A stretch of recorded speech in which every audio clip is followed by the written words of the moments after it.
2, 1. And we're live. My face just looks slightly out of focus. I can't tell why. But what's going on, everybody? Welcome to Wolf. Welcome to some trading education, talking about crypto land, different strategies. A lot of people are losing money. Majority of people are losing money unless you know what you're doing. You've been on the charts for a little while. You've established some strategy and routine. You're sticking to your strategies, hopefully, and sticking pretty close to the charts, because a lot of retail who last cycle could just buy and hold things and believe in something, they're not exactly being rewarded anymore. So today I brought on Popeye at Sailorman Crypto. He comes on a lot of our spaces. So if you're coming from X, I'm sure you recognize him. If you're coming from YouTube, I have his stuff linked down below. So if we're talking about something during the conversation and you think it's cool, you can literally just go down into the description, give him a follow on X. Highly recommend it. But Popeye, before we get into the conversation and pull up some charts and stuff, you could just give like the 1-2 minute quick, brief, high level on what kind of trader you are, how long you've been in the markets, what kind of assets you trade, and things like that. Yes, thanks for having me. And I've been trading since 5-6 years, and let's say I'm full time since a couple of years. I do different style of trading, but mainly I like range trading. But I do use ranging for consolidation phase like the one we have, but I apply also range trading in trend environment. So basic concept of accumulation, reaccumulation, distribution, redistribution. So I think range gives a lot of clarity and gives also very good risk reward if you apply them with discipline. I'm not really a degenerate trader, so I'm really applying a very strict discipline to my approach. So I'm not in the trenches. I mainly trade Bitcoin and let's say the top 100. But sometimes I allow myself some gambling to satisfy my inner need. But what I saw on the years that the more is much more important to be disciplined rather than be talented in trading. So really taking profit regularly and strict risk management it's what pays on the long term. We are trading vaporwave internet money, so you never know what will happen.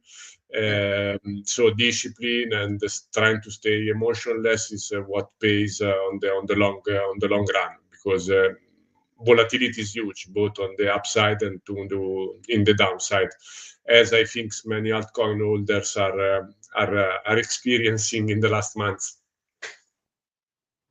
Definitely, bro. Definitely. Appreciate the breakdown. So I know we're jumping into a variety of different topics, and you got some heat maps you wanted to jump into, and hopefully this is there's a lot of beneficial information for people who are trading but looking to get a bit more of an edge. We can kind of dive into some of the things that you pay attention to that help you trade these markets and not get rinsed left and right 24/7.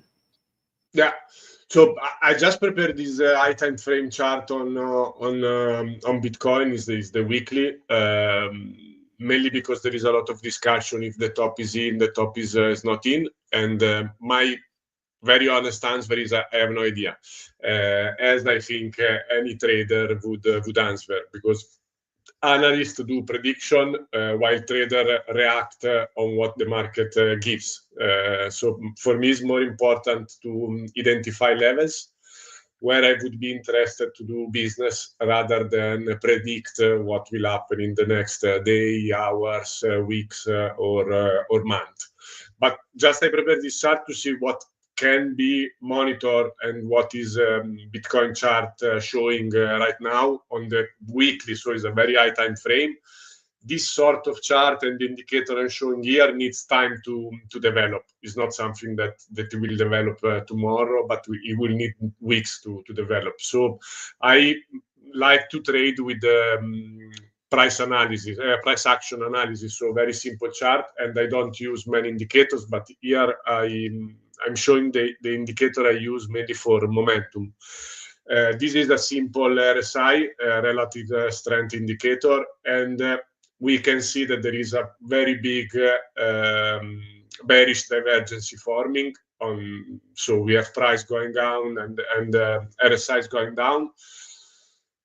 usually this sort of pattern end up on a 3 drive, so with 3 moves, as we did more or less around 2021 around here, and also in that time we had a bearish divergence, so it's very simple loss of momentum indicator, nothing special.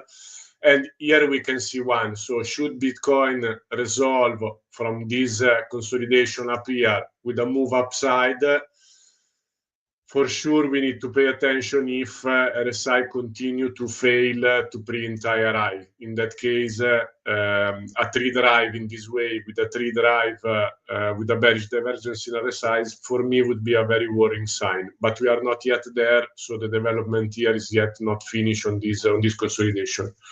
The other interesting indicator is the stochastic RSI.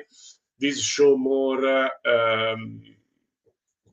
I use this more to see the overbought and oversold level, and I mark here some past level. I don't know if you can see, but we are not in an area where you have to use. Historically should become extremely bearish because stock RSI is very on the oversold territory. I think we reached this level. Now we are at 1.8. We reached this level a few times in the past. As you can see, I marked, and most of the time, not all the time, when we reach this lower level, we mark a local bottom. So it was here, more or less, in this part of the chart. It was here when we started to move in February last year, and also we were down when we finally resolved the big range we have in the 9 months long range. But what is showing this area is that this oversold, it works very well in an uptrend. So every time we are in an uptrend and we tap the lower part of the oversold in the stochastic RSI, we did have a local, more or less, bottom, and the price reversed. This doesn't work if we start in a downtrend, as we see here. So we started to drop, but then the RSI dropped further, but the price dropped very, very strongly.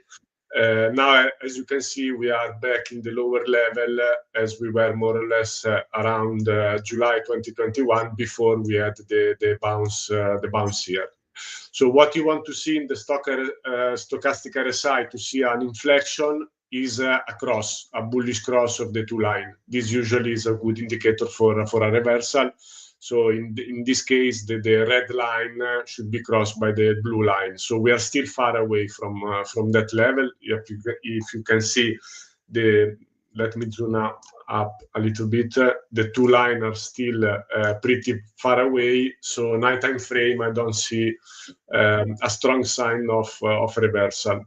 The last one, but still is a similar set of data that is collection, is a bit a different visual representation, is the awesome oscillator. Also, this is a momentum indicator that shows when prices start to stall and we have a possible price reversal. The oscillator here is starting to drop, and usually that is not a fantastic sign. Even here, these are lagging indicators. They are not predicting the future, but they are just showing what is happening. As you can see, also in this consolidation we had last year during the 9 months, we did have the oscillator dropping down, but then we had a recovery. So what the chart is telling me, that I don't see strong high time frame indicator that the bounce is close, so probably price will need to drop a little bit further. Not sure if the drop will be again a reaccumulation on this space, or if we will start a distribution. For this, I'm using more the daily chart on Bitcoin. Where we can clearly see that we are simply ranging, as we say many times in the space. And actually, this is the volume profile of this range. We are ranging since November. We are exactly in the middle. So price market makers, and everybody have found in this level a fair value for Bitcoin. So to make it very simple, both buyer and seller believe that this is the current fair value of Bitcoin, and there is not a resolution on this area. So this is starting to be a little range within a bigger range, the one we have been forming since the beginning of February. So I'm very interested to see how this range will resolve. And here we go simply to accumulation and distribution schematics. So should this range, this black one we have here, resolve with some sort of deviation and a move back up, then we can call this range an accumulation, and we can expect price to go higher. Controversially, if this range is deviated and we go down, I can start to see for lower price. We do have, as in all the ranges, tons of liquidity building up on the extreme of this range. And in this case, is the lower week we had back at the beginning of February, and these low poor highs that we form here, and in both cases we have stop losses. So here is full of short position, while here is full of stop losses of long position. So any sharp reaction in these two areas would, from a range perspective, trigger a move in the opposite direction. So if we have a short reaction here, we would trigger a short. If we have a sharp reaction down here somewhere, we would trigger a long on the other side, because the move is probably a liquidity hunt. This is shown very well in the heat map, where you can see that where we are trading right now, we basically have thin air, so basically nothing. And the yellow boxes, the yellow level, are the one where the real liquidity is. And probably you cannot read in this 100K and 95K, the first one, and then lower to 93 to 92. Even if you see the order book here, I think I grouped orders above 200 BTC or something like that. You can see that the first considerable block of orders, this can be twapped, can be moved, but the first considerable order are up at 100K. So I would not be surprised if we see some sort of manipulation down here, and then a sharp move up to 100K to hunt for the liquidity. But in all honesty, this is just a range. So until this range is not resolved, it's difficult to do any prediction. For sure, this is not an area. This fair value, also here you can see very clearly from the volume profile, this white line here down, we are exactly on the most traded area on this massive range. So it's not an area you want to do long-term investment or long-term plan or long-term decision. You either wait for this range to be exploited, and you wait probably better for lower price. We do have a very big imbalance on the high time frame chart. I think on the week is very well. And that's the ETF candles, right? Yeah, this you can check it also in the 2 weeks. I think is a very massive fair value, or whatever you want to call imbalance here. I think the gray area remark is the daily. Yes, it's the daily. So this area is an area that if it's visited, it will not provide much support. So we might have a strong week around this area. And this is probably an area where you would try to do a long-term business.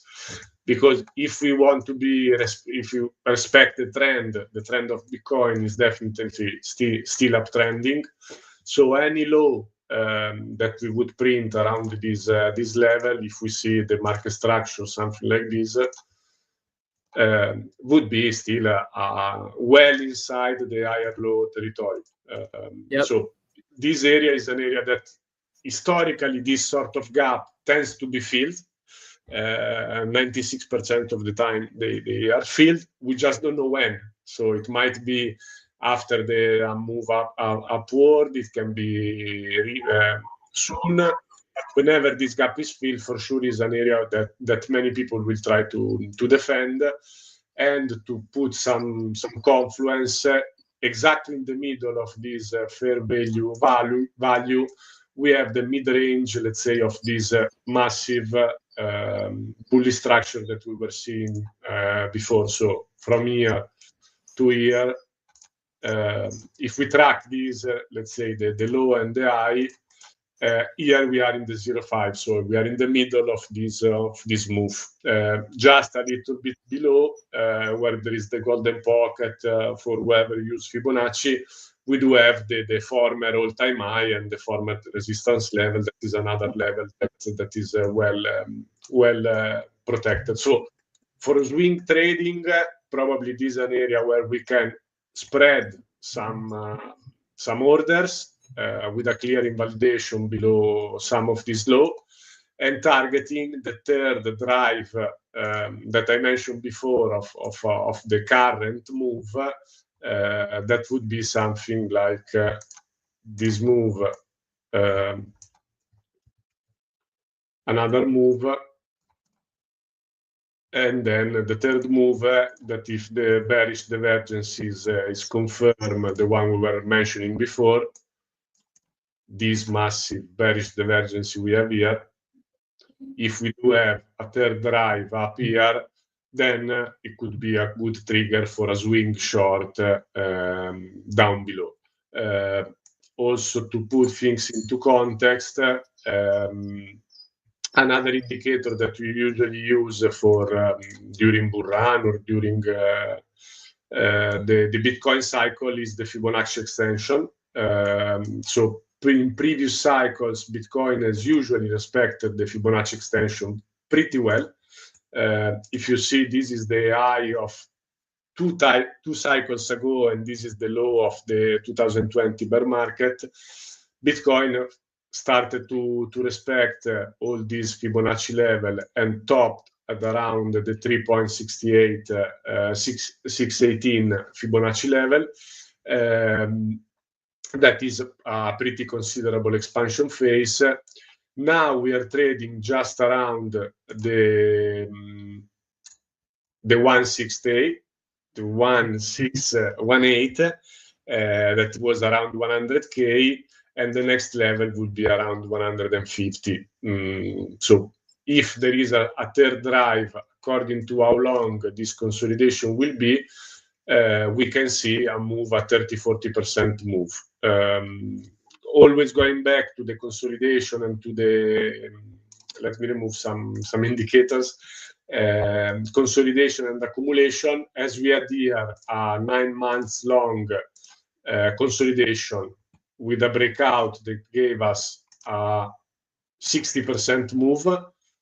The longer we consolidate here in the current range we are in since 3 months, once this range will break out, and it's not my job to predict if it will break out up, top, down, I think we can proportionally expect a consequent move. So if this range end up being, I hope not for our mental sanity, another 4, 5, 6 months range, then you can expect a 50 to 40, if you want to be conservative, move to the upside, or a macro reversal then to the downside.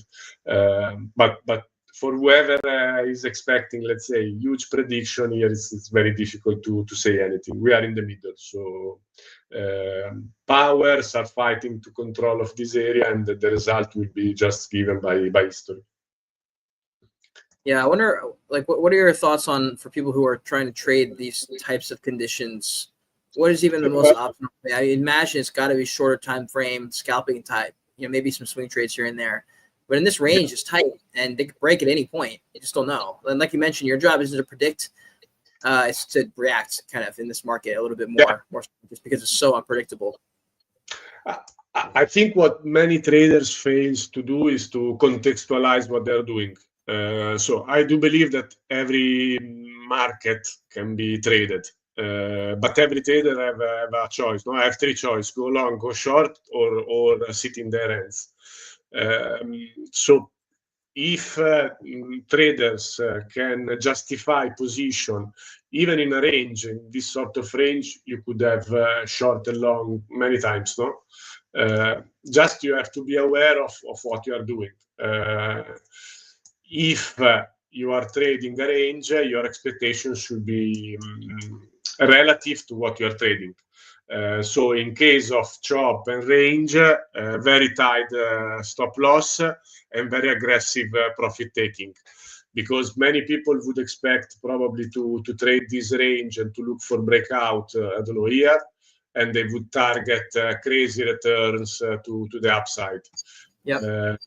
But if they would have taken profit every time price reached mid-range, both short and long, at least they would have been brought home some money. For sure, it's not a kind of trading environment that allow you to set order and to forget about it. So if you don't have too much time to allocate to trade in this environment, it's probably just better to wait. But if you are into scalping and to trading a range, here there is you can clearly see that there were short opportunity, there were long opportunity. Just you have to calibrate your expectation to what you are trading. And the moon boy attitude is what most of the time burn the portfolio. I started to become profitable when I started to take aggressive profit. So small profit, compounding profit, and then understanding when the environment change, and you have to let yourself allow your trade to run and again sit in your hands. While here you need to micromanage your position, take profit, protect your stop loss, try to lose as much as possible, and compound small victory. Once the market will change and we start to do what we had back here, then you have to switch your mentality and let your trade run. So always fitting proportionally. So if this range breaks, as I was saying before, if this massive range break, you have to proportionally understand the consequence of what this break might imply. So in the case we break to the upside, you will need to allow yourself to let your trade run and take less profit and sit in your hand and watch your portfolio growing every day. Controversially, if we start to reject again and be accepted back inside the range, again, go back to the small grinding and taking small profit and so on. Not every trader can do all sort of trades. I think everybody should need to have a clear journal with data that will tell them what is the best condition for them to trade. And once they have a proper set of data, thanks to their journaling, I hope that by now all traders understand that without a journal is like trading blindly. The journal will tell you where you are trying the best. So once there is a favorable market condition, you can allow yourself a little bit less risk. Once the market condition are not favoring your trading style and your data set of statistics, either you don't trade or you risk less, you expose less, but it's always a balance. So I believe that also many traders need somehow to trade, but you have to be conscious of what you're doing. So you are trading an unfavorable market somehow to fulfill a human need of being in action, have some adrenaline in the game, but understand that you are doing it in a market that is not favorable for you. So you can simply reduce the risk, be more aggressive, take less position. I think I'm taking 2-3 trades per week now since January, while back here probably I was taking 20 trades a day. 20 a day? A week, sorry, a week. Yeah. I was like, bro. No, not so much. 20 a week. So I you have to start to learn about yourself, no? How you react to the market, how you react to the trade, whenever you have FOMO, whenever you have your feelings. So psychology is really important. So first, put yourself in the chart. Try to give a context, no, of what is going on. I always like to tell a story about about what is happening on the chart. And the story now is simple, that there is the Bulls army and the Bears army fighting in the trenches, and they put themselves strong in each side, defending their position. And as long as either one of these trenches is broken and lost control over this territory, is a trench war, is a trenches war. So Yeah. you have to understand where we are and what is happening. And we are the smallest soldier in this battle. So you don't go in the front of the trench, but you try to stay protected behind. Yeah. Yeah. Interesting points. I see Dom in the chat as well here. He loves the trading light. He says scalpers are the only winners right now in this environment. 1 to 5 minute charts for a lot of them. Yeah. Interesting stuff. By the way, Popeye, I sent the, I know you're sharing your screen, but I sent the private chat, the Twitter link as well. I put it under your YouTube post. But, and by the way, while he's doing that, for anyone who's listening and watching right now, if you haven't already, please give Popeye a follow right above our faces. If you're on X, you can just click that and give him a follow. Highly recommend. If you're on YouTube, go down into the description below our faces and check out his X there. You can follow him for way more frequent updates than getting him onto a stream. That's for sure. It's a lot easier to post on X. And he comes to a lot of our spaces. So anyways, yeah, let me bring it back here. I was also going to ask, so I'm curious on what rules you think are important for traders to stick to. I feel like a lot of people in this kind of environment, their default is to say, well, let me just abandon everything I know because everything's too chaotic. I might as well just guess, basically. It's probably what they want to say and what they're thinking, maybe not what they want to speak out loud. But I feel like that's what people want to do. They want to throw their hands up and say, what the hell? Nothing I do is working. I'm getting rinsed left and right. So I'm curious on what rules you think are important to stick to for profitable traders. But I'm not saying anything special or smart, but risk management is for sure the by far the most important rules for every trading. Not gonna speak 1 hour about risk management, but if you don't protect your capital, you end up without capital, and without capital you can trade. So it's extremely important to always apply a very, very strict risk management. I rarely risk more than 1% in a single trade, and if I have multiple trades open, I usually risk maximum 4% of my portfolio at any given time. So if everything goes against me, usually I lose from 1 to 4% of my portfolio. But again, not in this market condition for sure. And always be aware that if you lose, it will be much harder to recover. So whenever you enter a trade, understand that the trade can go against you. So be comfortable with losing. I think this is also another very important psychological aspect of trading. In most of the other works and job, it's not okay to lose. No, because you failed and perhaps you will not be promoted.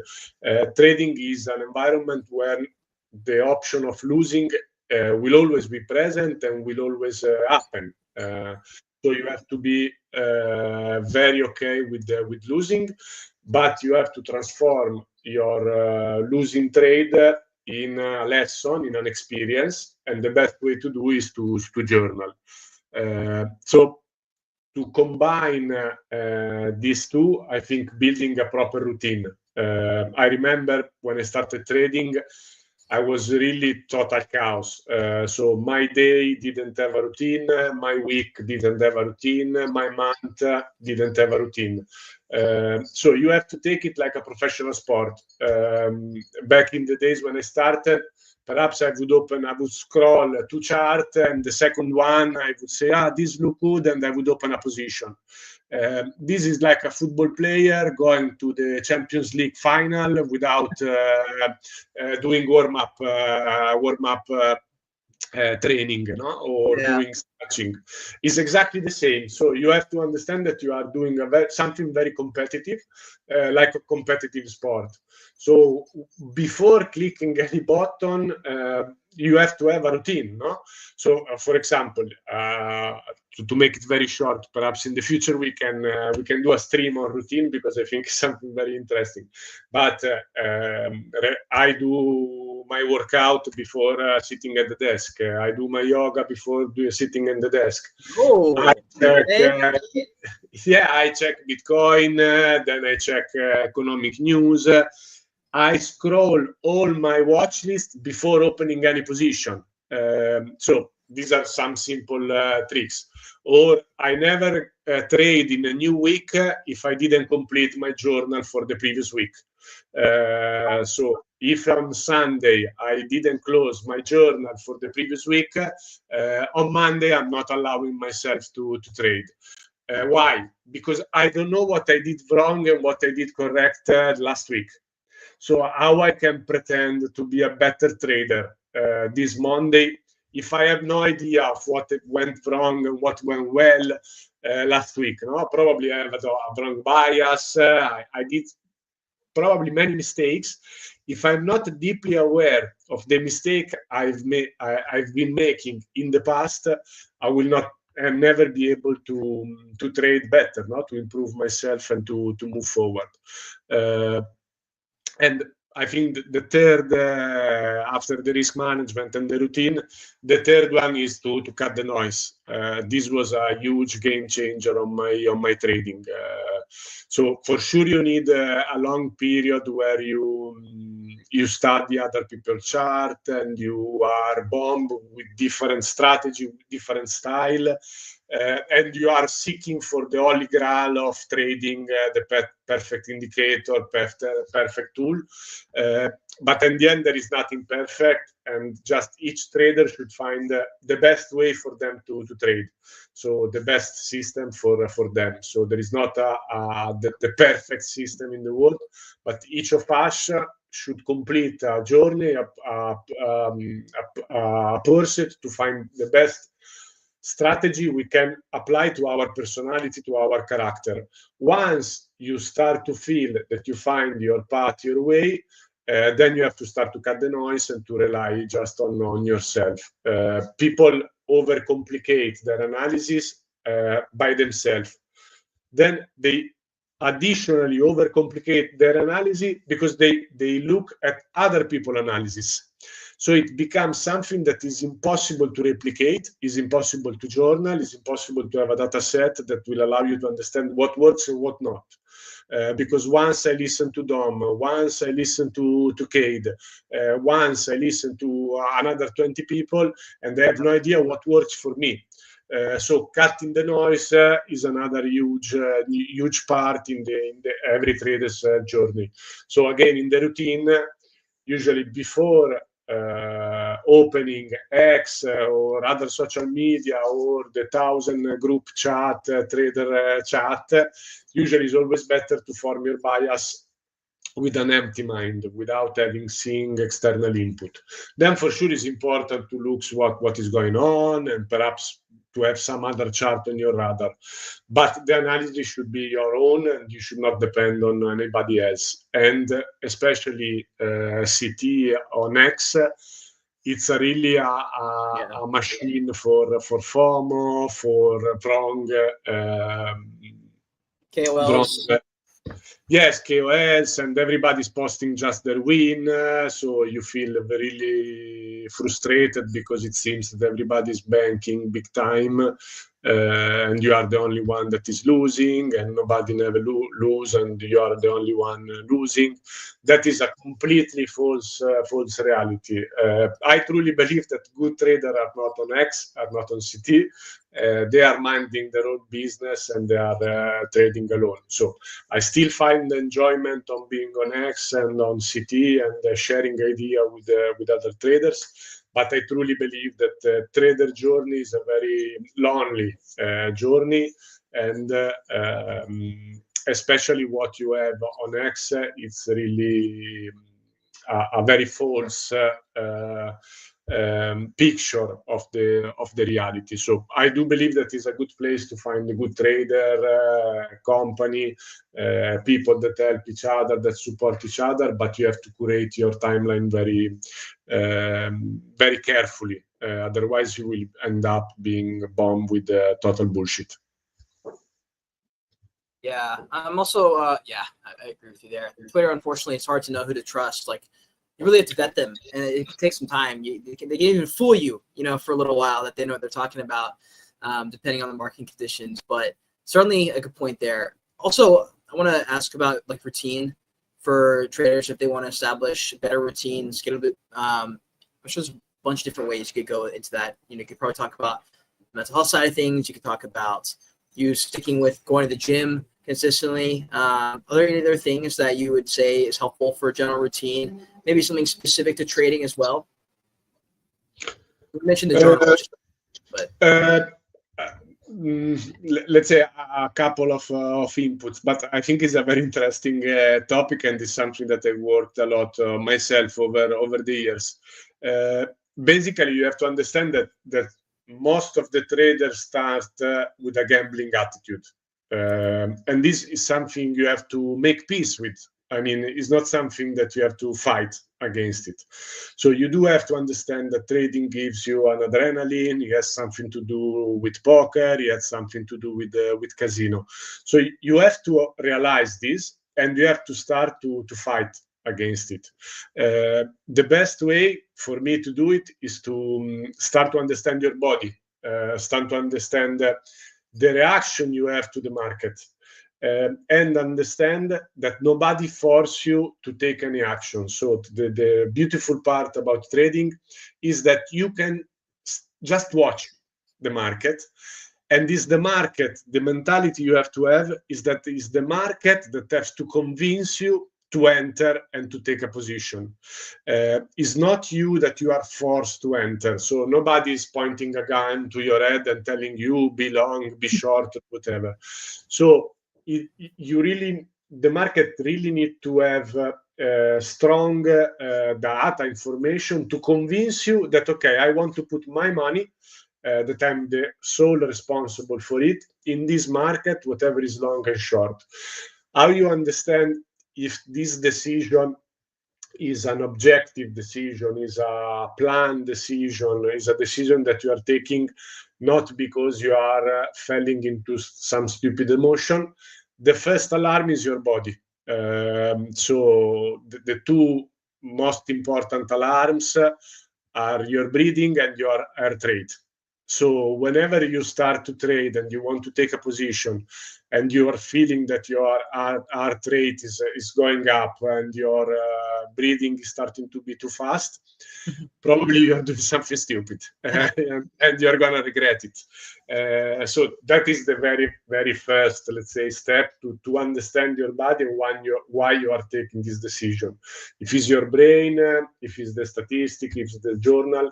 That's why I'm saying, if you wake up and you immediately open your computer, your phone, and you start to trade from the bed, you start to open position while you are distracted, while you are not ready, you are again like a football player that is going to a final of Champions League without any sort of preparation. And you're going to lose because the other guy in the other side of the trade on the other order book, they did prepare themselves. They did control their emotions. So you always have to understand that there is another guy, many other guys on the other side of the other book, and they are smarter than you. They have better tools than you. They have better experience than you. You are not the smarter, so at least try to go there as more prepared as possible. So even completing some basic task before sitting in the desk will allow you to avoid the degenerate that is in you, the gambler that is in you. So you will able to start to control yourself. So I didn't wake up and I open a position from the bed or from the bathroom because I saw a KOL being bullish on some stupid meme coin. How about this, Popeye? What if you're in the bathroom, you're on the toilet, and you literally see a setup, but you don't have any other information. You just see the setup, and you're like, "That's my setup. I could be in and out of it in 9 minutes." Do you take that trade, or do you still zoom out and look at everything else? So I think, like every trader, I'm a good preacher. I might be a good preacher, but I'm still a sinner. No, so we are humans. So I used to do it many times in the past. Now I don't. I think a good solution are alarms. So what I do now is I put a lot of alarms. If one of the alarms triggers while I'm in the bathroom and it was a good setup, a good plan, it's something that I planned before, no? So it's something that perhaps I still might open some position from the bathroom, but really I do out of the sudden moment and the sudden decision. Also, as I was saying before, if you happen to do it, and again, we are gambler, we are trading shitcoin, so there is a level of degeneracy on our DNA. Realize what you're doing and simply risk less, no? So if there is a trade setup that you have been planning for weeks and it happened and you do everything according to your system, you risk normal. But understand what you're doing, you're trading from the fucking bathroom, risk less. Okay, so I think there is a proportionality in everything we do, no? So if we contextualize that we are trading from the bathroom, let's honest enough that, okay, I have the feeling to do it, but at least realize what you're doing and take less risk. And the other point that I think is very important to realize is having money on the table or not having money on the table. So this is also something that it takes time to realize, but is a very important concept. So when you plan a trade, you don't have money on the table. So you are much more objective on your plan and your decision, okay? So whatever you plan before putting money on the table is probably a much better plan, a much better decision than whatever you decide once you are invested, once you put money on the table, okay?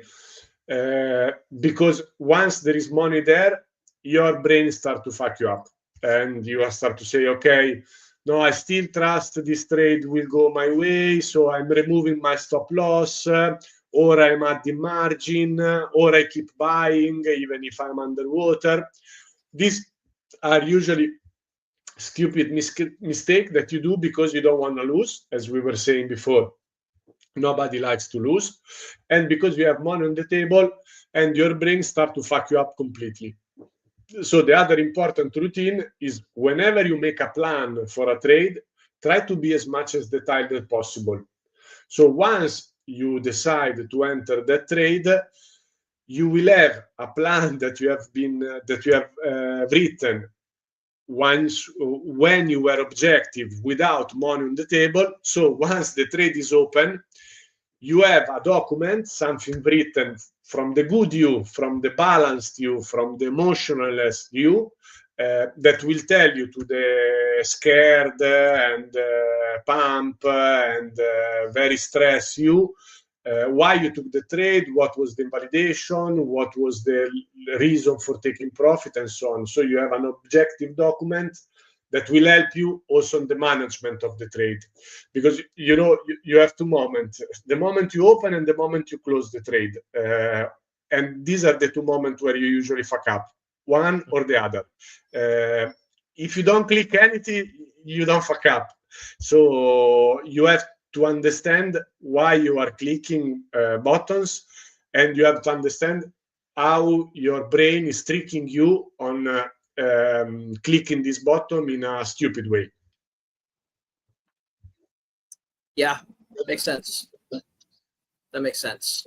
I think so. I think especially the average retail trader's thinking, you make sense. You're like, you make a trade, you're unbiased or you're unemotional when you're making the trade / when you're planning the trade out, and then the trade triggers. Maybe you get into your position, and now you're like, okay, we're live. Now the chart's moving up and down. It's not moving as fast as I want. And what are your thoughts on like people moving their take profits a little bit earlier? Like, do you think it's better to build the habits of sticking to your strategy, or say they're 5-6 points away from their take profit? Should you just go ahead and take the profit and just move it down, even though that's technically not the strategy? That's not exactly the level you're hoping to get to? Or do you say let it play out, go all the way through, let it play the move? What do you think is important? I don't think there is a perfect rule for everybody. I think awareness is important, no? So you have to be aware why you are taking decision. So if I see that my take profit is just few people away, and I see momentum stalling, I use RSI a lot. So if I see the price moving to my take profit and I see a bearish divergence on low time frame, I consciously might take profit before, because there is some data that show me what is doing. But you need to have data, you need to have a reason, you have to be objective in what you are doing, and moreover, you have to be aware of what you are doing and when you are taking decision. You have to be able to justify what you're doing to yourself, nobody else, to the person you see in the mirror in the morning. So most of the comment I had in my journal back in the days was stupidity. The note was always stupidity. I was not able to say why I did certain things, rather than say you are an imbecile. So if something goes wrong and you have a reason for your action, is fine. That is a tuition fees for your future. But if you are not able to say why you did it, or you did it because some imbecile on CT convinced you to remove your take profit because we are going to the fucking moon, and you round trip your trade, I'm sorry, the reason you round trip your trade is stupidity. And stupidity is not a reason. So in this market, to give you a more straight answer, in this market, I think it's good to take a lot of profit, to micromanage and to be aggressive. But in a trending market, no. Yeah. So if in my journal I will write, look, I take a profit before because the price is chopping, is stalling, and I need to go to bed, and when I was not there to monitor the trade, so I want to secure profit and go to bed before round tripping, that is a valid justification. And there are many valid justifications. Just should not be emotion and stupidity. And I was drunk, I was influenced by other people, or I removed my round tripping. I think is the most and the biggest problem on crypto. And why we have round tripping? Because of the moon boy mentality. So people believe they will do 10x. They do 2x, they don't take profit, round trip, and probably lose also something. That is something that can be solved. So if you take profit, for sure, it will change your game in the long term. Yeah. But for me, taking profit was by far the biggest game changer I ever had. So I was never satisfied with my trade. Now I compound small profit, and it pays off. It really pays off. I need a little bit to work on myself when the market is very strong. is very trending. So I have to change my mentality and let the trade run. Yeah, one thing I noticed when I had first gotten into the trading world was I spent a lot of time on crypto Twitter before all this. And then when I was diving into learning some of the TA and some of the charts and the price action, I realized that I pretty much forgot about Twitter. To me, there was such a clear distinction between you're charting these and you're studying the charts, and then what people are saying on Twitter. They're like entirely different worlds, actually. And I don't know exactly where, the average person who's watching, where they're at with it. I just noticed that like the second you start paying attention to the charts, Twitter sort of fades away. You sort of don't really, it's like not something you incorporate into the trading strategy, if that makes sense. And it's like two different worlds. Like, you can go on Spaces and get some thoughts from other traders that are great about sentiment checks and stuff like that. But when you're going to enter your own trade of your own scalp on a 5-minute time frame, Twitter is pretty much irrelevant at that point. You really are only paying attention to what's going on in these, maybe the fundamentals, however you trade. But if you're looking at the technicals, you're pretty much just looking at your indicators and how the chart setup is. I think Twitter can have, let's say, a few good functions. The first one is that trading is a waiting game. So shit posting on Twitter is a good hobby while you're waiting. And there is a lot of people that could be a much better comedian than a trader on X. So that is a fun place to be. Popeye is coming for everybody. Nobody's safe.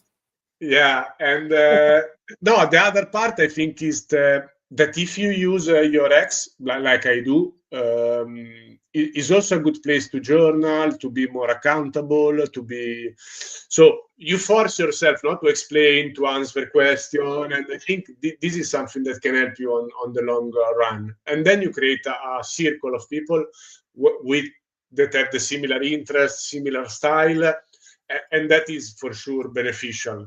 But again, the portfolio is yours, and you are the only one that have to take decision. But I think explaining, journaling, and writing. No, I'm thinking about Dom that is writing excellent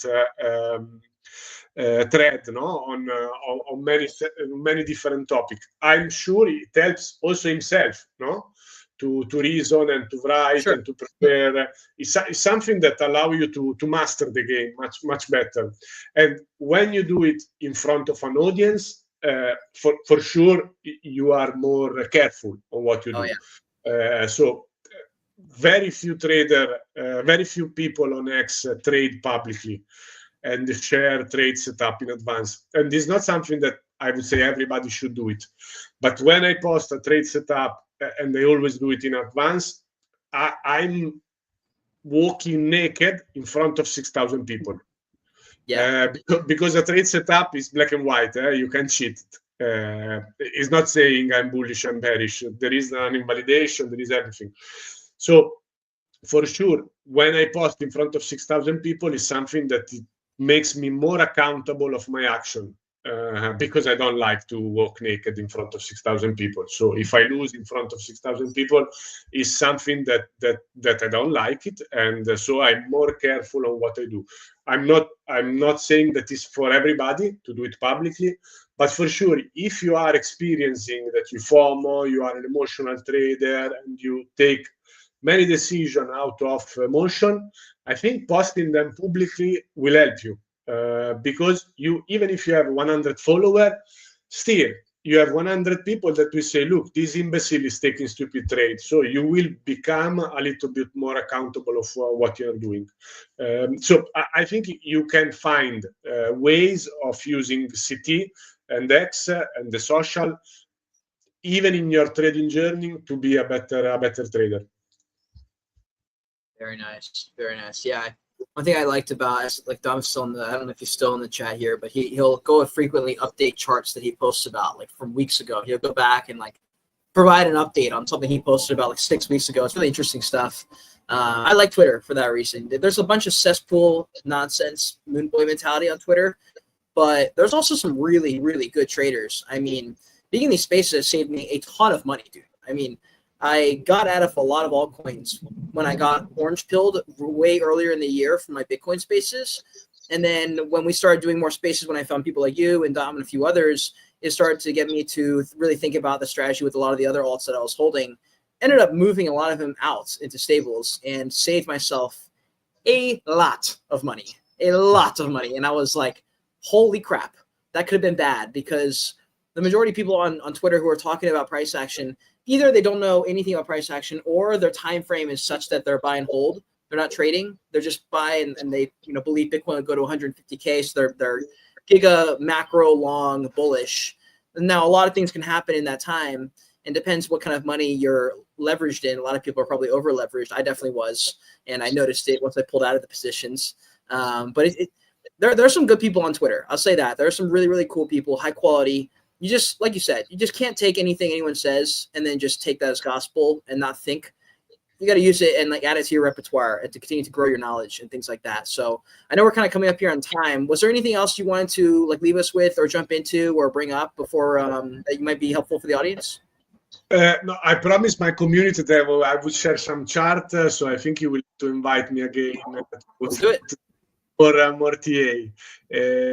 No, I'm okay, Kate. I think we talk a lot. I mean, I'm happy to, if you want to pull up a couple of charts, I'm happy to go through them. If there's anything, I mean, I know a lot of things in the news have been related to Solana in the last 48 hours or so from Argentina's coin. Actually, if you have any thoughts on that, it'd be kind of interesting maybe to poke into, but we don't have to. No. No, I don't have any thoughts. I mean, if people like to lose money, they have a good tools to do it. I think, I mean, after what happened with the Trump coin, what we would expect with the Central African Republic and the Argentinian and all the others. So this is not something that has to do with any skills. So I'm trying to build a craft, to learn a craft and to become a trader and to rely on myself. I'm pretty fine with people that like to do Trump and Libra and all the other stuff. Just be aware that it's gambling, it's nothing else. So you might win once, you might win twice, you will lose. If they make money, I'm very happy with them. But again, it's like going to the casino, so fine. Again, awareness is everything. So trading is a completely something else. It's like people charting Trump. I mean, the supply is controlled by 80% by one entity. So, I mean, fine if you want to do it, but it doesn't make sense from a trading perspective. So, again, if you are aware of what you're doing and you want to throw a few $100 or whatever is a small amount for your portfolio to gamble and maybe do something, is fine. Just be aware that you are not building yourself something you can rely on the future. You are not creating something that will allow you to be sustainable in the long run. So it's like gold mining. I don't know, something like this. Yeah, definitely.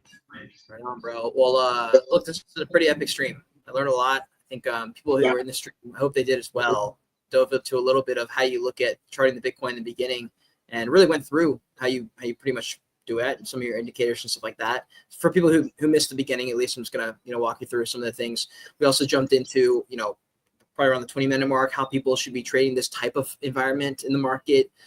Jumped into rules people should be sticking into in trading. Talked about trading journals, various routines and habits to establish that are probably going to help you along in your journey. And then, towards the end, we talked about like, why are you taking this trade? Should you close your trade early? Stick to the plan. What is your goal? Is your goal purely to make profit the next 6 weeks, or is it to build and craft a skill set and something you can really, really get better at? I mean, that's how I view trading. I've got a very long-term thesis on it, so I'm okay dipping my toes in slowly and getting in that way, because I don't view this like I have to get in before the market crashes type of mentality. It's purely like a skill set you grow, and it's kind of like the gym. You just build it up and build it up, Yeah, that was great, Kate. Yeah, man, absolutely. We'll have to get you back on at some point. And for anyone who's watching, please do give Popeye a follow. If you're on Twitter or X, go right above our faces and give him that follow. If you're on YouTube, right below our faces into the description, you can find him. Check out his stuff. And definitely, if you enjoy these kind of conversations, we do them all the time on Spaces and streams over here at Wolf. So give us a follow because we're not stopping anytime soon. We're just gonna keep ramping it up, and we'll see you guys in the next one, fam. Take care. Take care, guys. And 3.